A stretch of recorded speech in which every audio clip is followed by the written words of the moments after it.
Bonjour à toutes et à tous et bienvenue pour cette ultime vidéo de notre fil rouge de l'été sur la paléoneurologie. Alors, ultime vidéo sur la paléoneurologie, mais pas la dernière de notre fil rouge général sur les cours et autres conférences, puisque je vous réserve une petite surprise pour à partir de la semaine prochaine, vous aurez 3 ou 4 cours de taphonomie qui vous seront donnés par un spécialiste du musée de l'homme. Donc voilà. Restez avec nous pour les prochaines semaines. Il y a encore des cours qui arrivent, mais ce sera plus moi par contre. Ce sera un de mes collègues qui vous donnera ses cours de taphonomie. Donc la taphonomie qui est extrêmement importante pour reconstituer les comportements du passé. Donc aujourd'hui, c'est la dernière petite conf, la dernière présentation sur la paléoneurologie. Et aujourd'hui, on va faire un petit peu de méthode. Hein. On va ralentir. Ce sera certainement une plus petite vidéo que d'habitude. On va ralentir un peu. On va s'arrêter sur les méthodes parce que la dernière fois, on s'est tapé plus de 2 heures de T-Rex, hein. 2 heures de paléoneurologie sur une espèce. C'est-à-dire que j'avais même pas fait ça pour les homininés. Faire la paléoneurologie d'une seule espèce. Donc là, on va ralentir. Hein. On va finir en douceur sur un petit peu de géométrie, morphométrie. Donc de la méthodologie. De la méthodologie, comment on utilise, finalement, comment on étudie la paléoneurologie, quels sont les outils d'étude de la paléoneurologie. Et puis, oui, à ce niveau-là, vous vous dites, mais dis donc, c'est la dernière vidéo paléoneurologie, et on n'a toujours pas eu de live sur Twitch. Oui, désolé. Désolé, il n'y a pas eu de live sur Twitch, parce que je suis toujours sur mon vieil ordinateur, l'ordinateur sur lequel je m'enregistre maintenant a 10 ans, donc il n'est pas assez bon pour faire des lives, et le problème c'est que l'ordinateur qui était suffisamment puissant pour faire des lives, donc celui qui était tout neuf, il a planté, voilà, et il est toujours pas réparé. Donc là, ça fait depuis le début de l'été que basiquement j'enregistre mes vidéos sur le premier ordinateur d'Entractoscience, voilà, à l'époque où on s'appelait Stop Science, c'est le même. Désolé, je vous assure que ça m'embête beaucoup plus que vous, de pas avoir mon ordinateur. Mais bref. Donc la géométrie morphométrique today, aujourd'hui. Encore un mot anglais qui se glisse dans mon vocabulaire. Aujourd'hui, la géométrie morphométrique, donc on va parler de ce qui permet de quantifier la morphologie. Donc d'où son nom, hein, géométrie morphométrique, la morphométrique, mesurer la morphologie. Et donc ça va être géométrique. Bon, ça à la limite vous comprenez, je pense, le mot géométrique. Mais voilà, morphométrie, c'est mesurer la morphologie, et c'est un outil qui est très très utile en paléoneurologie, parce que en paléoneurologie, on peut basiquement avoir 2 approches. Une approche qui va être qualitative, en regardant ce qu'on appelle des caractères discrets. Par exemple, ici, vous avez la présence d'une constriction à la base des lobes olfactifs qui n'existe pas chez celui-là. Vous pouvez regarder les sulcis et les gyries. Donc les sulcis, ce sont les fissures que vous avez. Ici, vous avez une fissure. Ici, vous avez une fissure. Ici, vous en avez une. Ici, vous en avez plein. Ici, vous en avez plein, mais elles sont très très longues. Donc vous voyez, là, vous pouvez regarder la distribution et comparer la présence de sulcis. Ces sulcis vont eux-mêmes définir des lobes qu'on appelle des gyries. Voilà, là vous avez par exemple un lobe ici, très caractéristique ici, qui s'appelle un gyri du coup. Ici vous avez la fameuse scissure rhinale en bas, qui démarque donc le néopallium du paléopallium, c'est-à-dire plus ou moins le néocortex du reste de l'encéphale.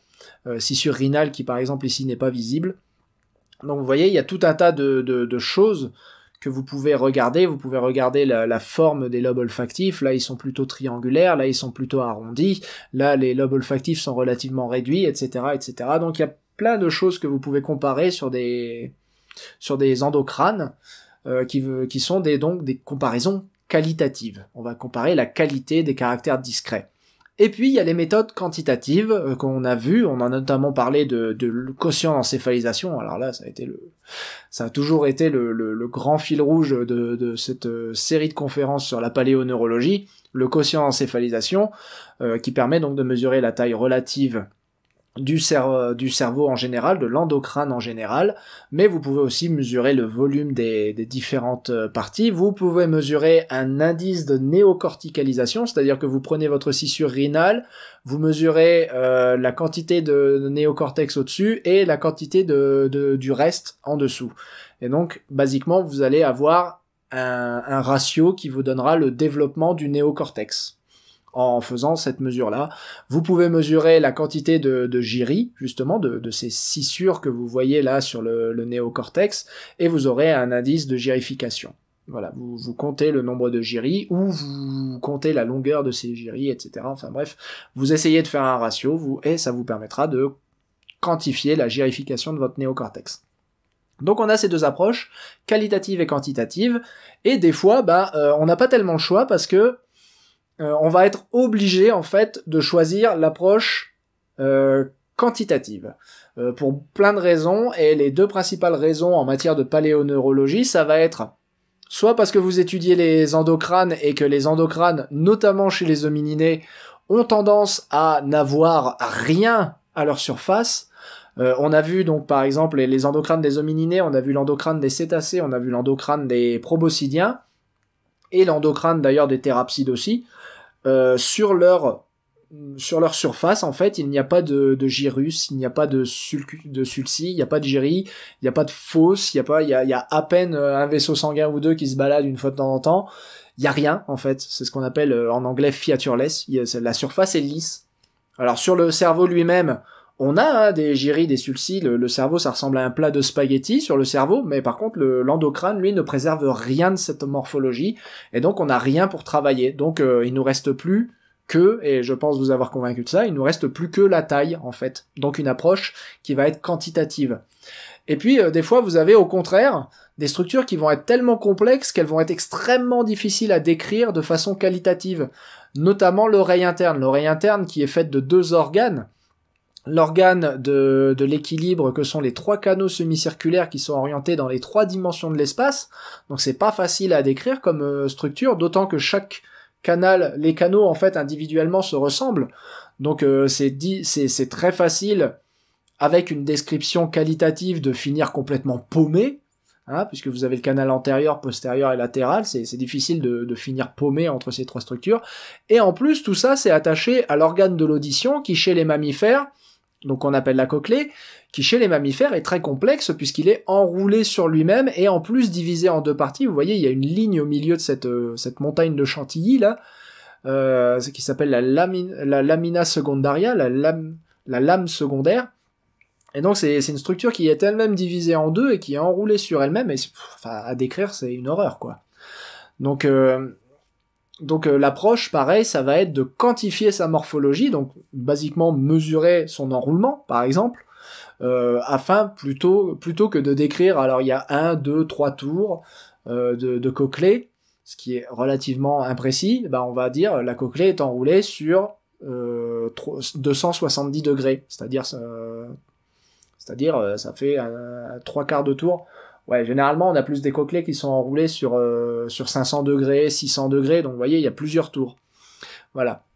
Donc ça, c'est une approche qui va être quantitative. Donc la première raison pour laquelle on quantifierait de la morphologie, c'est pas seulement parce qu'on le peut, mais c'est parce qu'on n'a pas le choix. On peut toujours quantifier quelque chose, ça, il n'y a pas de problème. Mais il y a des fois où on n'a juste pas le choix, soit parce que la structure est trop simple pour être décrite, soit parce qu'elle est trop complexe pour être décrite. Et donc on va opter pour une approche, comme je le disais, morphométrique, c'est-à-dire qu'on va faire des mesures. Voilà, là par exemple c'est un protocole de mesure que j'avais mis en place quand j'étais en thèse, que j'étudiais les oreilles internes de mammifères. J'avais tout un tas de mesures, de longueur, de ratio, de mesures de rayons, etc., etc., pour quantifier justement la morphologie des oreilles internes, en plus de la description qualitative. Parce qu'évidemment on ne se passe pas non plus complètement évidemment d'une approche qualitative, mais on la supplémente avec une approche quantitative, et ça permet d'aider à la description, de finir avec des grands tableaux de mesure et d'appliquer des méthodes multivariées comme des analyses en composantes principales. On en reparlera, vous inquiétez pas, je vous expliquerai ce que c'est, mais en fait on applique des méthodes d'analyse dessus qui nous permettent aussi de différencier en fait des animaux sur la base de structures qui autrement sont très difficiles, ne permettent pas de les différencier aisément. Donc là, par exemple, l'oreille interne de plusieurs familles d'afrotères que j'étudiais quand j'étais en thèse. Et on peut représenter ça sous forme d'un graphe, d'un boxplot, d'une analyse en composantes principales. On peut représenter ça aussi sous forme d'arbre. Globalement, il y a des méthodes qui existent pour représenter ça sous forme d'arbre. Et puis donc ça c'est la morphométrie classique, donc quand on mesure finalement, quand on prend juste des mesures linéaires sur linéaires ou comme je le disais, d'angles, etc., de ratios, ça c'est ce qu'on appelle la morphométrie, simple. Maintenant on peut faire ce qu'on appelle de la géométrie morphométrique, ou Geometric Morphometrics en anglais, et là, au lieu de mesurer, en fait on va utiliser ce qu'on appelle des landmarks, donc des points de repère. Et ces landmarks, on va les positionner en fait sur une forme, comme c'est vous est représenté ici. Donc par exemple là vous avez un crâne en vue latérale et il y a des landmarks qu'ils ont positionnés sur cette forme, et ces landmarks vont vous donner des coordonnées, puisque ces landmarks sont elles-mêmes positionnées, en plus d'être positionnées sur cette forme, elles sont surtout et avant tout positionnées sur un graphe XY, et donc ces coordonnées XY que vous voyez représentées là, peuvent être extraites ensuite et servir à faire des analyses, encore une fois, multivariées, pour essayer de tirer un peu le jus de cette morphologie, voilà, qui est trop compliquée pour être décrite, par exemple. Donc, alors ces landmarks, elles sont quand même compliquées à utiliser, hein. Je sais que ça a l'air simple vu comme ça, c'est un beau dessin, mais c'est pas si simple à utiliser. Bon, déjà, faut le bon logiciel, faut des logiciels assez performants pour pouvoir faire ça sur de la 3D, hein. Enfin, sur de la 2D ou de la 3D. Alors sur la 2D, ça va, mais sur la 3D, c'est plus compliqué, évidemment. On peut utiliser les deux, mais il va falloir des ordinateurs, évidemment, plus puissants sur de la 2D ou de la 3D. Donc, comment est-ce qu'on utilise ces landmarks? La première chose, c'est que déjà, il va vous falloir une question scientifique qui justifie une approche aussi tarabiscotée. Parce que l'approche de géométrie morphométrique, trop souvent, on voit des gens, et surtout des étudiants, et moi y compris, hein, se jeter sur cette approche géométrique morphométrique en s'imaginant que ça va résoudre tous les problèmes et que parce que c'est super joli et que c'est super graphique, ça va faire des super résultats. La réponse est non. ça ne coule pas de source que la géométrie morphométrique va donner de bons résultats ou des résultats qui seront jolis à regarder. Il vous faut vraiment définir une question qui justifie cette approche à base de landmark. Par exemple, étudier un cerveau. Si vous voulez étudier un cerveau domininé, donc qui n'a absolument aucune chose à sa surface avec des landmarks, ça va être compliqué parce que vous n'avez juste aucun endroit où positionner vos points. Vu que vous ne voyez rien quasiment, il y a très très peu d'endroits où vous pouvez positionner des points, des landmarks. Donc il va vous falloir une question qui justifie cette approche à base de landmarks. Qu'est-ce que vous essayez de voir qu'une approche purement qualitative ou qu'une simple mesure morphométrique toute bête, donc des mesures linéaires, ne vous permettront pas déjà de voir? C'est ça la question qu'il faut se poser avant de faire cette approche à base de landmark. Il faut aussi réfléchir au type de données qu'on veut utiliser, 2D ou 3D. Parfois, on tient absolument à utiliser de la 3D parce que c'est plus joli. C'est pas une raison. C'est pas une bonne raison. Des fois, la 2D suffit amplement à obtenir des résultats très satisfaisants et à moindre coût, parce que les données 3D, faut les générer. Ça prend du temps, ça prend de l'argent. Ça prend des scans, par exemple. Donc alors qu'une donnée 2D, c'est juste une photo. Et des fois, juste une photo, enfin, c'est pas des fois, c'est juste une photo, c'est quand même beaucoup plus efficace que de générer des données 3D. Donc pareil, les données, faut y réfléchir. Quel genre de données vous allez devoir utiliser? Dans le cadre d'un étudiant, il faut aussi voir avec votre superviseur ou dans le cas d'un chercheur avec vos collègues ce que eux préfèrent manipuler.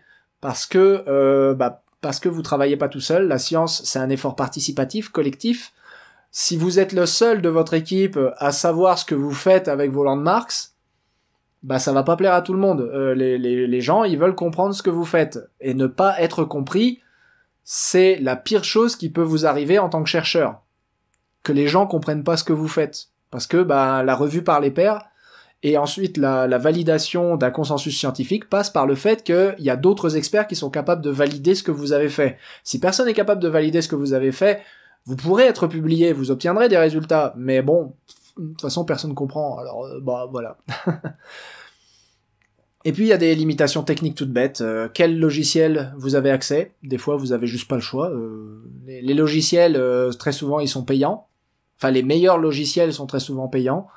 Donc des fois vous avez juste pas le choix. Et ça va dépendre aussi du type de landmark que vous pouvez utiliser sur votre objet.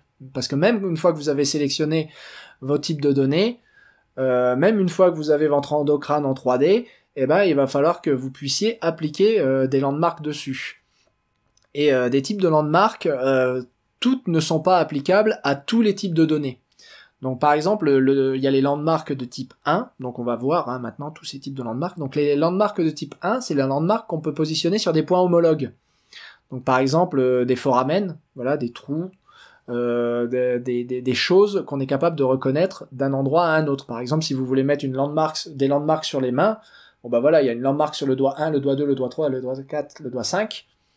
Ça, c'est des landmarks homologues. Que vous preniez ça chez un humain, chez un chimpanzé, chez une grenouille, ça va être les mêmes. Bon, une grenouille n'aura que 4 doigts, mais vous voyez l'idée. Ça va être les mêmes. Le doigt 1, 2, 3, 4, 5, ça reste les doigts 1, 2, 3, 4, 5 chez tout le monde. Dans la mesure où ils ont 5 doigts ou moins, mais vous savez que même s'il y a que 3 doigts, 1, 2, 3, ça reste toujours les mêmes doigts.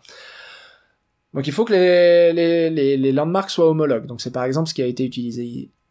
C'est par exemple ce qui est utilisé ici au niveau de la narine. Vous voyez, au niveau de la narine, vous avez la suture entre le maxillaire et le nasal à l'arrière de la narine. Ça, c'est la même chose chez tout le monde. Ici, vous avez la fenêtre ovale. Il y a une landmark sur la fenêtre ronde et sur la fenêtre ovale. Ce sont des trous. Ce sont les mêmes trous chez toutes les espèces. Pas de souci. Ensuite, vous avez les landmarks de type 2 qui sont les landmarks qui sont topologiques. Donc par exemple, au maximum de curvature, donc c'est le maximum, l'endroit où c'est le plus incurvé. Par exemple, sur ce canal semi-circulaire, c'est très visible. Là, vous avez le maximum de curvature en fait de ce canal semi-circulaire, donc c'est tout en haut du canal, quoi. Alors que là, vous avez un landmark de type 1 qui est vraiment à la croisée des deux canaux, là où les deux canaux se rencontrent, juste ici. Donc ça, c'est type 1, parce que c'est la même chose chez tout le monde. Ça, c'est type 2, parce que ça veut pas dire que cette section du canal est la même chez tout le monde, mais par contre, elle va être positionnée exactement au même endroit. Donc ça vous permet à vous de répéter, en fait, ce landmark. Le point le plus haut du canal, ça va être reconnaissable chez tous les animaux, même si la section en particulier de cet endroit n'est pas particulièrement homologue. Vous avez ensuite les landmarks de type 3, qui sont des points d'extrême, qui sont plus difficiles à définir. Donc là, on commence à entrer dans les types de landmarks qui vont purement et simplement ne pas être applicables à tous. Là, par exemple, vous avez ici, à l'extrémité juste du squamosal, ici. Point qui d'ailleurs, je saurais même pas vous dire si c'est de type 3 ou de type 2 en réalité. Ça n'a pas tellement d'importance de connaître ces types de landmarks, mais c'est juste pour vous montrer les limitations en fait du procédé. Et du coup, la seule chose importante en réalité avec ça, c'est pas justement comme je le disais de connaître par cœur ces types de landmarks ou de dire que les types 1 sont plus importantes que les types 2 parce qu'elles sont homologues. C'est juste de comprendre que votre protocole de landmark, quel qu'il soit, doit être répétable.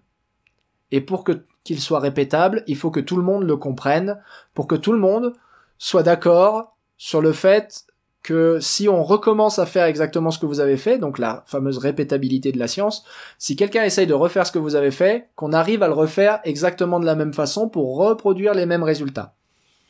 Donc généralement les types 1 et les types 2 sont privilégiés parce qu'ils sont plus faciles à obtenir. Les types 3, comme je l'ai dit, c'est un peu plus ambigu. Et après, vous allez avoir d'autres types de landmarks qui vont être les semi-landmarks.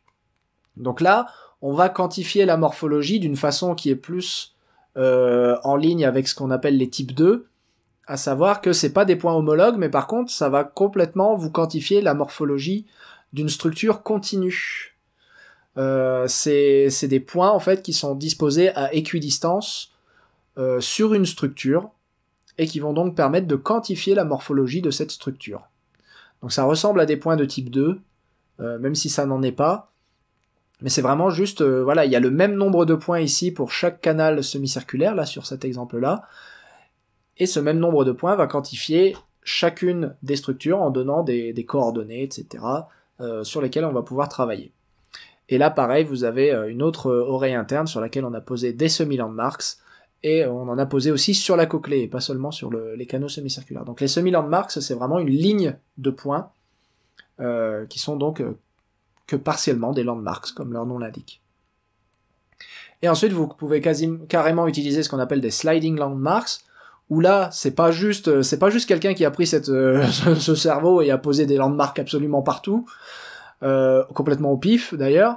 C'est des landmarks, encore une fois, qui sont équidistantes, mais qui sont déposées en fait comme un... Alors ici, j'ai utilisé curtain, qui est un rideau, en fait. C'est un rideau de landmarks en 3 dimensions. C'est-à-dire que là, vous avez juste des landmarks de type 1 ou 2 qui ont été déposés à des endroits clés de l'endocrâne, et le reste, en fait, ce sont des landmarks que l'ordinateur lui-même a ajustés de façon équidistante sur tout le reste de l'endocrâne. C'est très très très utile sur les endocrânes domininés, parce que justement, il n'y a pas grand-chose sur lequel poser des landmarks. Quand vous regardez là, ce serait très difficile de poser des landmarks de type 1, 2 ou 3, ou même des semi-landmarks. Ce serait extrêmement arbitraire. Donc là, on épouse complètement le côté arbitraire de la disposition des landmarks en disant à l'ordinateur, c'est toi qui y gères. Et l'ordinateur gère. Mais sauf que l'ordinateur, il gère d'une façon très précise qui sera reproduite sur chacun des endocrânes que vous allez inclure dans votre protocole, en fait. Donc vous laissez l'ordinateur gérer en vous basant sur le principe que le modèle qu'il utilise, donc l'algorithme, voilà, qu'il utilise pour disposer les landmarks est le même de toute façon pour tous les endocrânes. Donc à partir du moment où vous lui indiquez les premières landmarks à partir desquelles travailler, le reste est totalement reproductible puisque c'est le même algorithme. Donc ce rideau de landmarks sera comparable à partir du moment où c'est l'ordinateur qui l'a disposé exactement en utilisant le même protocole, le même algorithme. Puisque, je rappelle, le but du jeu, c'est d'obtenir des données pour la comparaison. Hein. Donc il faut que les résultats soient comparables. Si vous mettez vos landmarks au pif, eh ben vous obtiendrez des résultats au pif. Et oui. Et oui. Donc comment choisir ces landmarks ? Ben ça va dépendre de beaucoup de choses. Déjà, encore une fois, votre question scientifique.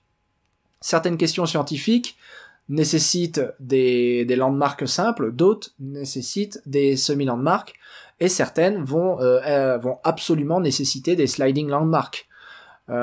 Ça va encore une fois dépendre de votre jeu de données. Si vous avez des données en 2D, les sliding landmarks, vous pouvez oublier.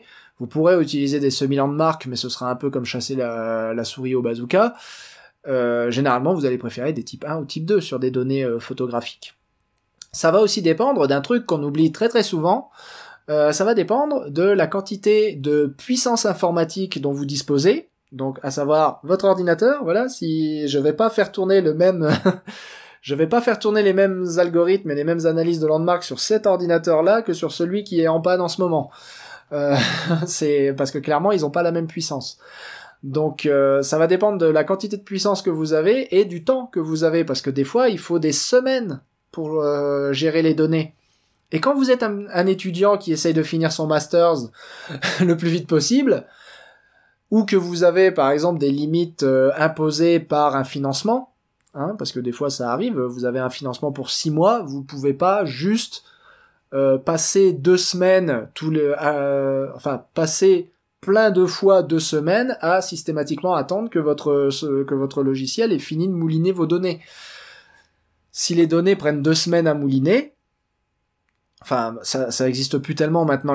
Faut vraiment forcer la main pour avoir des jeux de données qui prennent 2 semaines à mouliner. Mais vous imaginez, à chaque fois que vous faites un petit changement dans votre jeu de données, vous devez refaire tout mouliner pendant 2 semaines. Vous pouvez pas faire ça toute votre vie, quoi. Si vous êtes juste là en master et que vous avez 6 mois de master ou même 4 mois de master pour terminer, ça va pas le faire. Voilà. Et surtout, maintenant, on a plein de logiciels qui permettent d'utiliser plus qu'un seul type de landmark. Bon, de toute façon, les landmarks de type 1, 2 et 3 sont utilisables tous ensemble, mais maintenant vous avez des logiciels qui permettent de mélanger des landmarks de type 1, 2, 3 avec des semi-landmarks, voire même, et les sliding landmarks sont par définition déjà un mélange de sliding landmarks et de landmarks 1, 2 et 3. Donc il faut utiliser, j'ai envie de dire que si vous avez une question scientifique qui impose de poser beaucoup de questions, enfin si vous avez une question scientifique complexe, c'est peut-être mieux d'utiliser le plus de landmarks possible, le plus de pouvoir, et que vous avez le temps devant vous évidemment, c'est peut-être bien d'essayer plusieurs types de landmarks pour voir lesquels donnent un résultat finalement le plus satisfaisant. Donc là, j'essaie vraiment de vous donner une approche très pratique de la géométrie morphométrique. Et en fait, la première question qui va vous sauter à la figure quand vous faites de la géométrie morphométrique, ça va pas être tellement où est-ce que je mets mes landmarks et machin et tout ça, c'est en fait quand vous vous retrouvez devant le logiciel, c'est waouh, en fait, tous mes trucs sont de tailles différentes. Comment est-ce que le logiciel il fait pour comprendre parce que là, l'écart entre mes landmarks sur un gros spécimen va être gigantesque, et du coup, le logiciel il va voir que ça. Comment il fait le logiciel? Et si mes données sont pas orientées de la même façon, etc. Bon. Eh ben en fait, il y a des moyens qui ont été inventés pour contourner tout ça. Déjà, les landmarks sont numérotés. Donc vous posez, c'est ce que vous voyez ici, chaque landmark est associé à un numéro. Vous allez poser vos landmarks au même endroit, dans le même ordre, chez tous vos spécimens. Donc ça va indiquer clairement au logiciel dans quel ordre calculer les coordonnées de ces landmarks. Et puis vous allez demander au logiciel de faire ce qu'on appelle une transformation Procruste, qui en fait, quand vous avez des spécimens qui sont pas orientés de la même façon sur les photos, vous voyez, les photos elles sont jamais orientées exactement de la même façon. Si vous avez des données photographiques, vous êtes pas un robot, vous êtes pas capable de faire des photos parfaitement identiques de spécimens qui sont différents par essence, par nature. Vous n'allez pas comparer les mêmes spécimens tout le temps, je veux dire, ça n'a aucun intérêt de faire une analyse géométrique morphométrique si vos spécimens sont tous les mêmes. Vous allez utiliser des spécimens différents, donc vous allez faire une transformation Procruste qui va basiquement prendre toute ce brouillon de données, regarder dans quel ordre les landmarks ont été positionnés, regarder la distance entre les landmarks, et la transformation Procruste va tout aligner. C'est ce qui est représenté là. Donc, elle aligne tout, et elle remet tout à la même échelle, comme ça, tout devient comparable. Et ça, c'est vraiment l'étape numéro 1 de toute forme d'analyse de géométrie morphométrique. C'est l'équivalent c'est l'équivalent en morphométrie, donc quand vous faites des mesures linéaires, c'est l'équivalent en morphométrie de faire un ratio. C'est quand vous faites un ratio, justement la taille du cerveau sur la taille du corps, le fameux quotient d'encéphalisation en fait. Le quotient d'encéphalisation vous permet de comparer la baleine à la souris. Parce que si vous comparez la taille du cerveau d'une baleine aux tailles de cerveau d'une souris, comme vous avez un forcément vous allez dire la baleine elle est vachement plus intelligente, elle a un cerveau de 9 kilos alors que la souris ça fait 3 grammes. Non, faut rapporter ça à la taille du corps pour pouvoir tirer des conclusions comme ça. Donc c'est l'équivalent en fait, la transformation Procruste, c'est l'équivalent de faire un ratio afin de rendre les données comparables. Par contre, il y a un truc super important avec cette transformation Procruste, c'est qu'elle est pas magique non plus. Si vous avez des asymétries gauche-droite, par exemple si vous l'utilisez sur des oreilles internes, comme là c'est dans le cadre de la paléoneurologie, si vous l'utilisez sur des oreilles internes, il va absolument falloir que vous transformiez graphiquement toutes vos oreilles gauches en oreilles droites pour que vos oreilles internes soient comparables. Là, c'est pas magique non plus l'analyse Procruste, ça va pas transformer les oreilles droites en oreilles gauches. Donc il faut que vous ayez toutes vos oreilles qui soient des oreilles droites ou toutes des oreilles gauches. Et il va falloir faire miroir. Si jamais vous avez un spécimen, donc comme on parle de fossiles, si vous avez un spécimen où c'est préservé que d'un côté, il va falloir en faire miroir, ce qui est pas compliqué, vous faites ça sous Blender par exemple, ça se fait très vite. Mais voilà, il va falloir en faire une image miroir parce que l'analyse Procruste par contre elle est pas capable de faire ça. Ça clairement c'est juste pas possible. Alors maintenant on passe à l'analyse. Donc l'analyse, comment elle se fait? Parce qu'une fois que vous avez placé vos landmarks, etc., qu'est-ce qui se passe? C'est-à-dire sur quel bouton magique on appuie pour que ça marche? Les logiciels d'ailleurs, j'y pense maintenant, mais les logiciels pour faire ce genre d'analyse, c'est pas compliqué. Vous tapez géométrie morphométrique et vous en trouverez Vous trouverez une page Wikipédia qui vous en proposera un tableau avec une liste. Donc je peux pas faire mieux que ça en réalité. Je peux pas vous proposer mieux que ça. Vous avez littéralement Wikipédia qui vous propose un tableau avec une liste de logiciels. Donc il vous faudra un logiciel pour placer les landmarks et après il vous faudra un logiciel pour analyser les landmarks. En fait, vous n'analysez pas. Et d'ailleurs, ces analyses, du coup, la première étape à comprendre, c'est qu'on n'analyse pas les landmarks elles-mêmes. C'est le logiciel qui vous permet de placer les landmarks, va extraire de ces landmarks des coordonnées, donc x, y sur une photo et x, y, z sur un modèle en 3D, donc sur de la géométrie morphométrie 3D, et ces coordonnées x, y ou x, y, z va former le matériau de base de votre analyse.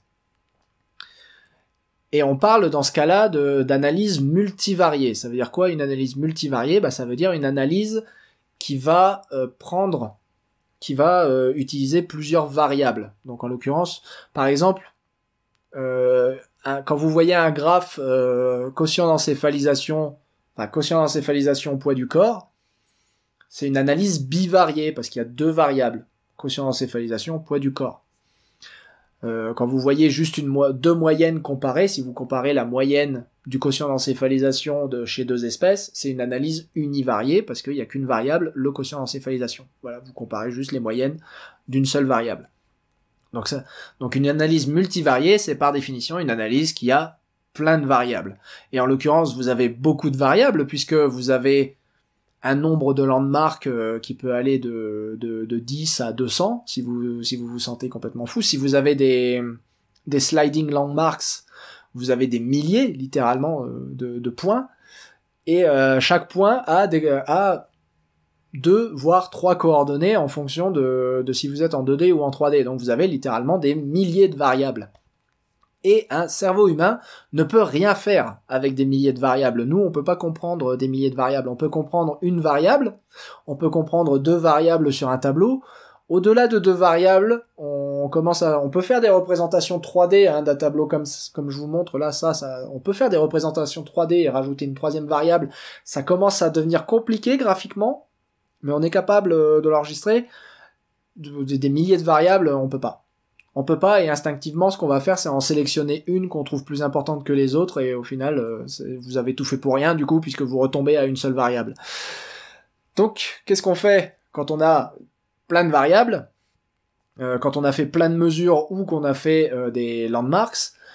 On va faire des analyses multivariées. Alors, vous avez par exemple la composante principale, l'analyse en composante principale, ou l'analyse en coordonnées principales aussi, qui est une variante de la composante principale, donc les ACP, ou les ACP en français, ou PCA en anglais.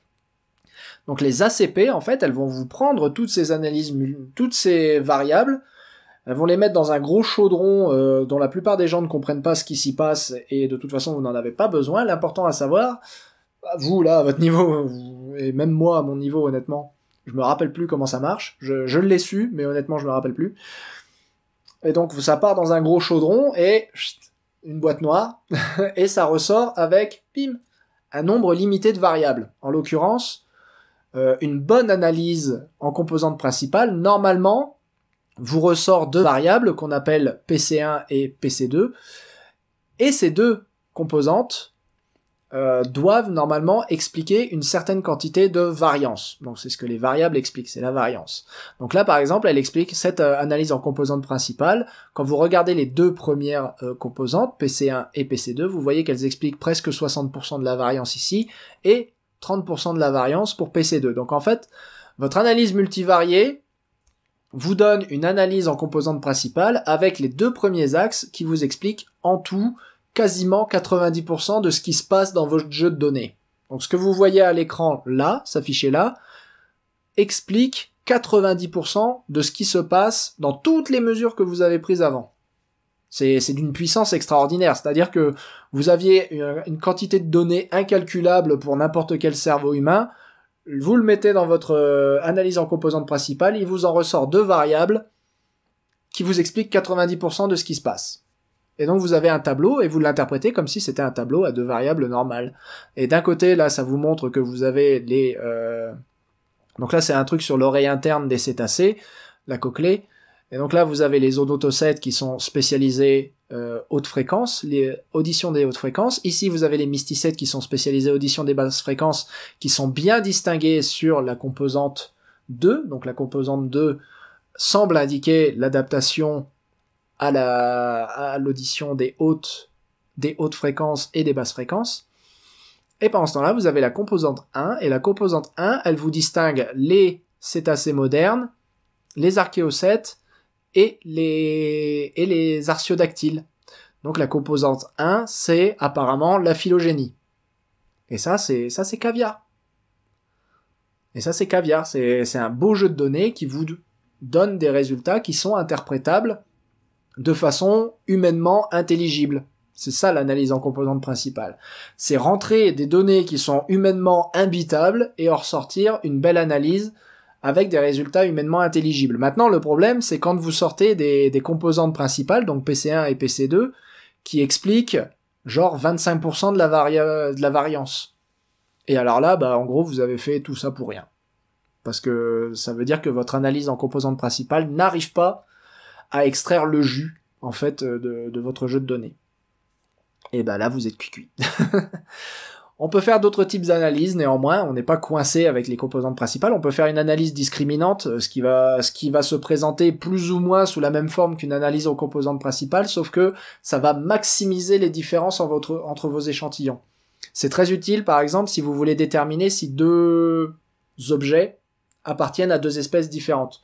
Si vous avez deux endocrines, par exemple, vous allez faire tout un protocole de mesure ou de landmarks dessus, comparer ça avec d'autres endocrines à l'identification connue, et puis vous allez balancer ça et vous allez voir en fait où ces endocrines vont terminer sur votre graphe avec deux composantes comme ça. Et comme c'est une analyse discriminante, c'est une analyse qui est faite pour séparer les points. Donc si vos points se rassemblent malgré le fait qu'on essaye de les séparer, c'est que globalement, il y a du signal, c'est qu'il se passe quelque chose. C'est que vous pouvez identifier vos cerveaux, en l'occurrence vos endocrines. Ou bien vous pouvez représenter la même chose sous forme d'arbres, donc avec notamment des arbres de distance, voilà, des unités de distance. Donc pareil, vous allez jeter vos données, vos landmarks, vos coordonnées, etc. dans un bouillon, et de ce bouillon va ressortir des distances. Donc il va sortir qu'une seule variable en fait qui va être de la distance. Alors ce sera de la distance morphométrique, voilà. De la distance phénétique, et donc ça va être représenté sous forme d'arbres selon différents algorithmes qui peuvent être donc des UPGMA ou des neighbor joining ou des choses comme ça. Donc pas des analyses cladistiques. Par contre, ce ne sont pas des analyses cladistiques, ce sont des analyses phénétiques. Donc il en ressort une seule donnée, la distance morphométrique, et l'arbre est construit sur la base de ces distances morphométriques. Là, par exemple, cet arbre de distance, c'en est un que j'ai fait sur les oreilles internes de mes afrothères, et cet arbre de distance donc branchait un truc qui s'appelle Plesioricteropus, qu'on trouve à Madagascar, avec l'Orictérope continental d'Afrique. Et donc ça, c'était très intéressant, puisque ça confirmait en fait une hypothèse qui avait été faite que Plesioricteropus de Madagascar était une variante insulaire de l'Orictérope africain. Donc ça, c'était un résultat très intéressant, mais après, c'est pareil, c'est à vous, comme n'importe quel résultat, là, et en l'occurrence, comme n'importe quel arbre, il n'importe qu'à vous de décider s'il est phylogénétique ou pas. Cet arbre n'est pas phylogénétique par essence. Il n'importe qu'à vous de décider si oui ou non il est phylogénétique. Donc par exemple ici, on avait, comme je le disais, les cétacés, avec d'une part une séparation écologique sur l'axe 2 et ensuite une séparation phylogénétique sur l'axe 1, et ici, comme on partait sur le principe que l'oreille interne a un signal essentiellement phylogénétique, alors on interprète ce résultat comme étant essentiellement phylogénétique. Mais c'est quelque chose qui est né... enfin, l'interprétation des résultats, de façon, de manière générale, c'est vous qui la donnez, c'est pas les résultats qui la donnent. Les résultats, c'est une chose, l'interprétation, c'en est une autre.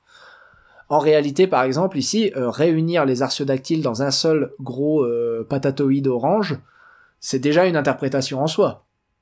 C'est une interprétation taxonomique, mais c'est déjà une interprétation en soi. Un autre exemple d'interprétation, donc on peut Au niveau des applications, donc on peut l'utiliser de façon taxonomique ou écologique. Par exemple, ça tout dépend encore une fois de comment vous voulez interpréter votre signal, et d'ailleurs il peut y avoir les deux. Il peut y avoir un signal écologique et taxonomique. On s'y attend notamment dans des cas de l'oreille interne qui donne à la fois un signal phylogénétique, mais qui donne aussi un signal écologique évident, puisque c'est l'organe de l'audition, et l'audition, c'est un facteur écologique, biologique, directement dépendant de l'écologie de l'animal.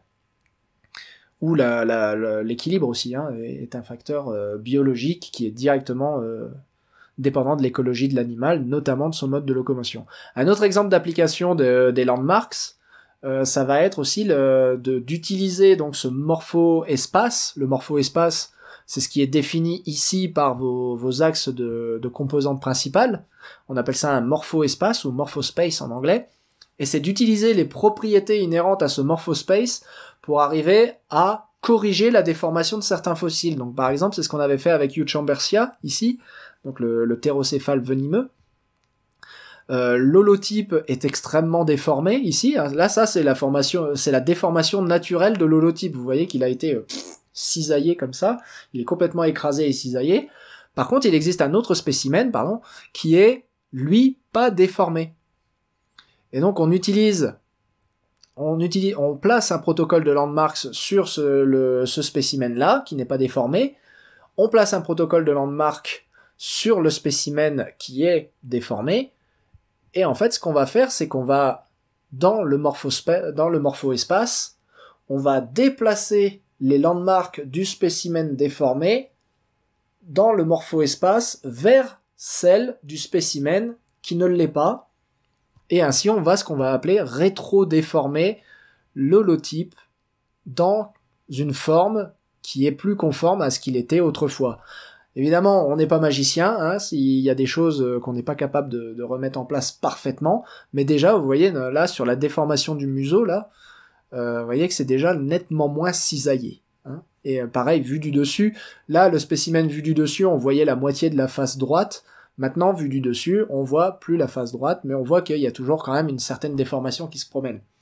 C'est pas magique, mais c'est quand même une application, c'est un effet secondaire intéressant, on va dire, de cette méthode. Et puis on va pouvoir faire, on va pas seulement pouvoir rétro-déformer dans le morpho-espace, on va pouvoir aussi faire des reconstitutions d'états ancestraux. Si donc vous avez votre morpho-espace, et vous avez une phylogénie connue. Donc il vous faut les deux. Un morpho-espace, obtenu à partir donc ici de sliding landmarks, dans ce cas-là, disposé sur des crânes. Vous avez un morpho-espace et une phylogénie connue. Vous décalquez la phylogénie sur votre morpho-espace. Donc ici, là vous avez des Homo sapiens, vous avez des Néandertals, si je me trompe pas, et vous avez des Heidelbergensis. Et donc vous avez l'ancêtre en commun qui est au milieu. Alors l'ancêtre en commun de tout ce beau monde se situe là, mais là en fait ce que vous allez chercher à reconstituer, ça va être l'ancêtre en commun de Homo sapiens. Et bien pareil, vous allez prendre un crâne, et vous allez le déplacer dans le morpho-espace, vous allez le tirer jusqu'à l'ancêtre en commun d'Homo sapiens. Donc je crois qu'Homo sapiens, il est ici. Et donc, ça va vous donner une reconstitution de l'état ancestral de ce à quoi le crâne de l'ancêtre de tout Homo sapiens ressemblait. Parce que vous utilisez les propriétés du morpho-espace pour déformer un objet en 3 dimensions à partir de ces landmarks, et comme vous avez décalqué la phylogénie par-dessus, vous savez où placer ce point dans le morpho-espace pour qu'il corresponde à la morphologie de l'ancêtre de Homo sapiens. Et ça vous donne donc un ancêtre digital d'Homo sapiens. L'ancêtre virtuel d'Homo sapiens, dont le crâne devait ressembler à ça. Et ensuite, vous validez. Évidemment, il faut valider cette approche, parce que autrement, il n'est que virtuel, cet endocrâne. Mais vous validez cette approche en le comparant à d'autres crânes d'ancêtres possibles d'Homo sapiens. Et là, en l'occurrence, on arrive à voir que cet ancêtre possible d'Homo sapiens ressemble beaucoup à ces autres crânes. Alors, il a un bourrelet susorbitaire qui est beaucoup moins développé, un petit museau qui est beaucoup moins développé qu'un Néandertal, par exemple. ça correspond donc grosso modo à ce crâne-ci, qui est donc le crâne de Florisbad en Afrique du Sud, avec un tout petit bourrelet susorbitaire et un tout petit museau. Donc contrairement par exemple à ce crâne-ci, qui lui a un gros bourrelet susorbitaire et un gros museau, donc ça il ressemble pas trop. Il ressemble aussi beaucoup à celui-là, il me semble que celui-là c'est le crâne de Homo, O-M-O, si je me rappelle bien, qui lui aussi a un bourrelet susorbitaire à peine développé et pas de petit museau. Donc vous voyez, on arrive quand même, et ça permet du coup de valider l'approche en fait. Si ça ressemble à quelque chose qui existe vraiment et qui était placé proche de la racine d'Homo sapiens, alors on peut raisonnablement faire l'hypothèse que cette reconstitution virtuelle représente quelque chose de réel. Voilà. Avec ici, en plus, on arrive à voir, là, ce crâne-là, il a un occiput qui est légèrement incliné, alors que celui-là, l'occiput est plus horizontal, et vous voyez ici, l'occiput est plus horizontal. Donc là, vous avez vraiment une validation entre ces deux-là, quoi. Une validation qui est obtenue entre ces deux-là, ce qui indique, et ce qui, du coup, rétrospectivement, permet aussi de discuter, du coup, de ces deux possibles crânes comme étant de bonnes représentations d'un ancêtre possible d'Homo sapiens. Donc ça, c'est les applications, c'est la puissance en fait ces techniques morphométriques pour arriver à reconstituer jusqu'à des ancêtres virtuels quand même. C'est quand même de la folie. Et tout ça, c'est juste un effet secondaire, comme je le disais, du morpho-espace et de ce qu'on arrive à faire avec.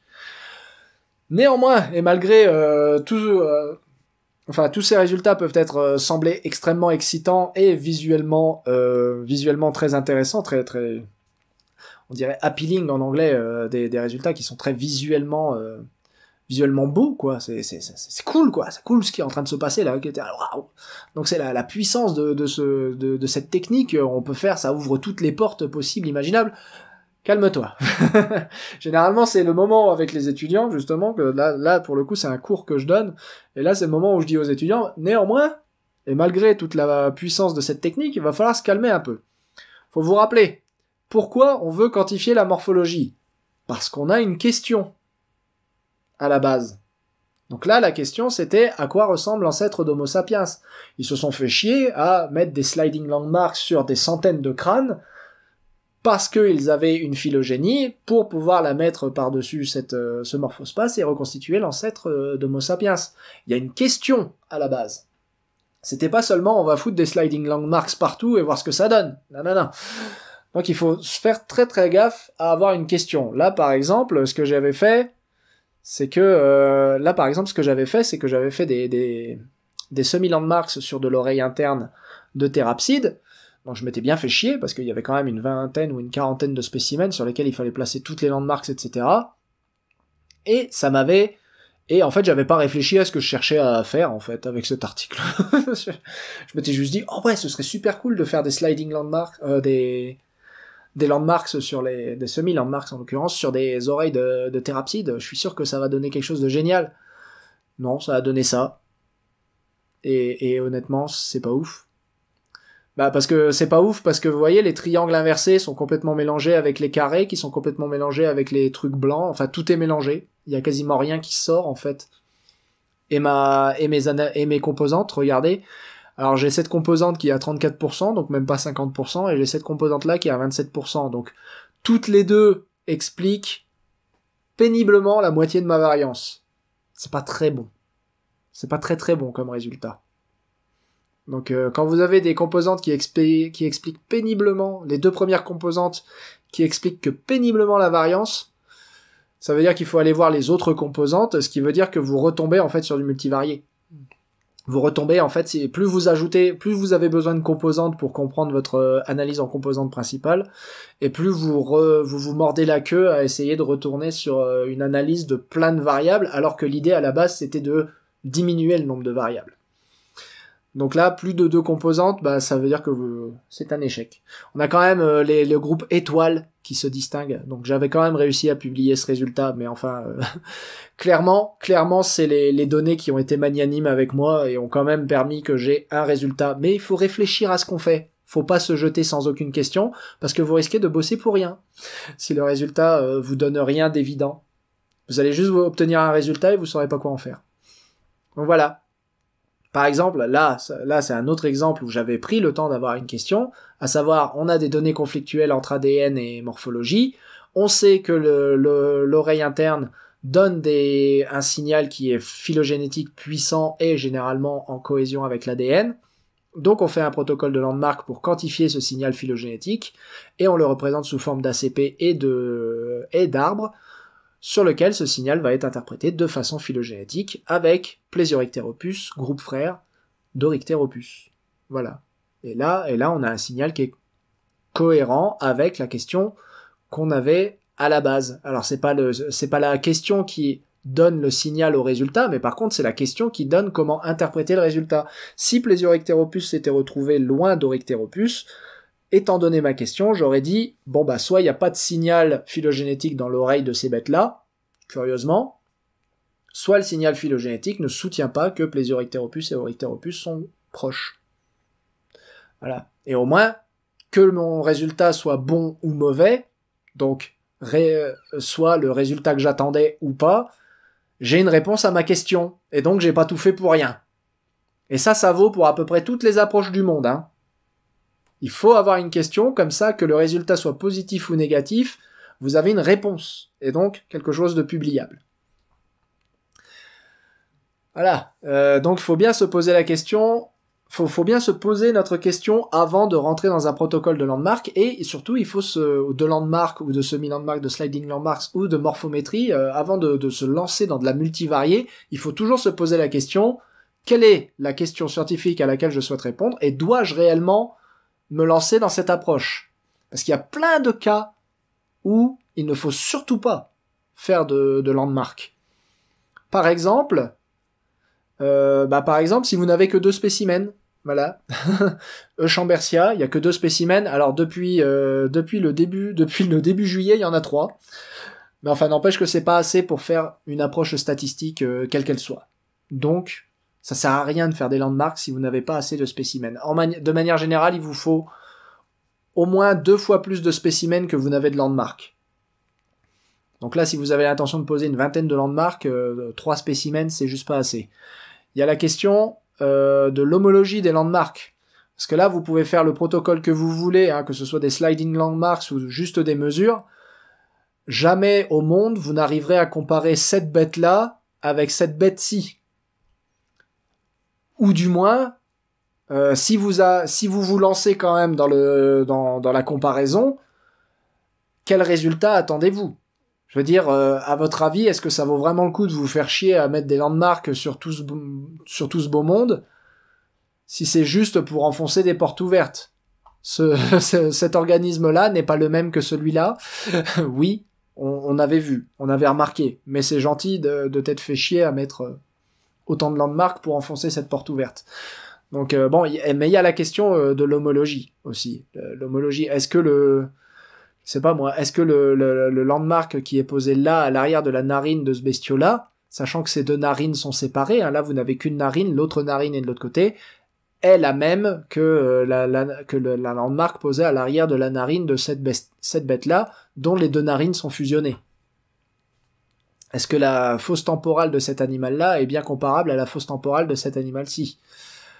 Donc il y a plein de questions à laquelle qu'il faut se poser, et il y a évidemment la question principale en paléontologie, j'ai envie de dire la question que vous devez vous poser avant de démarrer le moindre protocole de landmark ou de morphométrie en paléontologie, parce qu'en paléontologie, on a un truc qui s'appelle la déformation, la diagénèse, qui vous défonce vos fossiles. Alors là, par exemple, vous avez des landmarks qui ont été posés sur un Diictodon qui a donc 250, 260, plutôt plus près de 260 millions d'années. Donc 260 millions d'années, celui-là, il est bien conservé, il a pas morflé. Par contre, là, ces petits copains, là, tout ça, c'est des Diictodons. Mais alors ça, c'est un Diictodon qui a morflé comme ça, antéro-postérieurement, là, d'avant en arrière, plaf. Ça, c'est un Diictodon ici, en deuxième rangée, qui a morflé latéralement, donc il s'est retrouvé écrasé sur les côtés, donc comme ça. Et là, vous avez un Diictodon qui a morflé dorso-ventralement, plaf, s'est fait écraser dorso-ventralement. Est-ce que vous posez des landmarks là-dessus? Si la réponse est oui, c'est que ce que vous essayez de quantifier en réalité, c'est la déformation. Parce que ce que vous allez obtenir à la fin, votre résultat, votre analyse en composantes principales par exemple, vos composantes, elles représenteront des déformations. Et vous allez certainement obtenir 3 clusters sur votre 3 clusters de points, 3 nuages de points, voilà en français. Un nuage de points dorso-ventral, déformation dorso-ventrale, un nuage de points déformation antéro-postérieure et un nuage de points déformation latéro-médiale. Parce que c'est ça que vous avez quantifié avec votre protocole de Landmark, tout simplement. Et c'est ce qu'ont fait ces auteurs-là, d'ailleurs ils voulaient quantifier la déformation, donc ils s'y sont donnés à cœur joie. Voilà, donc tout ça pour vous dire qu'il y a plein d'approches à la paléoneurologie, pas seulement celle que je vous ai présentée dans les autres conférences, certainement pas uniquement le quotient d'encéphalisation. On a beaucoup parlé quotient d'encéphalisation parce que, comme j'ai dit, c'est le nerf de la guerre de la paléoneurologie, vouloir reconstituer l'intelligence, mais il y a plein d'autres approches, il y a des approches qualitatives, il y a plein d'approches quantitatives au-delà du simple quotient d'encéphalisation, et du coup, il y a plein de questions à laquelle la paléoneurologie est capable de répondre.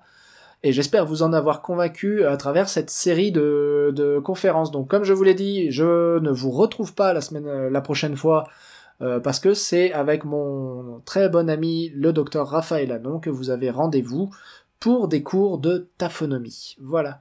À très bientôt sur notre chaîne. Salut!